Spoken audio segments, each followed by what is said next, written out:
तो BJP team से मतलब पार्टी से निकाला गया, क्या कहिएगा? नो कमेंट, बस यही बोलूंगा। बहुत बहुत धन्यवाद।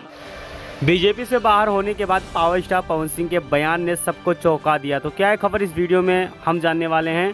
बेशक अगर आप पावर स्टार पवन सिंह के सच्चे फैन हैं तो चैनल को सब्सक्राइब करके छोटा सा कमेंट जरूर करना और वीडियो आप पूरा जरूर देखिए। अब तक BJP power star Pawan Singh के ऊपर आस लगा के बैठी थी कि शायद पावर स्टार पवन सिंह चुनाव न लड़े और वो चुनाव के मैदान से बैठ जाए, लेकिन पावर स्टार पवन सिंह ने पहले से पड़ ले लिया था कि हम चुनाव लड़ेंगे तो लड़ेंगे, हर हालत में चुनाव लड़ेंगे। और पावर स्टार पवन सिंह ने चुनाव लड़े और देखा जाए तो काफ़ी ज़्यादा मेहनत की, लेकिन आज बीजेपी पार्टी ने अपने पार्टी से पावर स्टार पवन सिंह को बाहर कर दिया और साथ में उनको एक लेटर भी थमा दिया। उसको लेकर पावर स्टार पवन सिंह ने बीजेपी पार्टी को धन्यवाद दिया और साथ में कोई भी नो कमेंट्स कह के उन्होंने बात को टाल दी। बेशक अब पावर स्टार पवन सिंह का जो पत्ता था वो बिल्कुल क्लियर हो चुका है और रास्ता उनका साफ हो चुका है। पावर स्टार पवन सिंह को चुनाव जीतने से कोई रोक नहीं सकता। काफ़ी लोग कमेंट भी कर रहे थे कि पावर स्टार पवन सिंह को बीजेपी ने ही उतारा और बीजेपी के वजह से पावर स्टार पवन सिंह निर्दलीय चुनाव लड़ रहे हैं, लेकिन अब बिल्कुल फाइनल हो चुका है कि पावर स्टार पवन सिंह खुद ही निर्दलीय चुनाव लड़े थे क्योंकि बीजेपी ने अपना पल्ला झाड़ दिया है।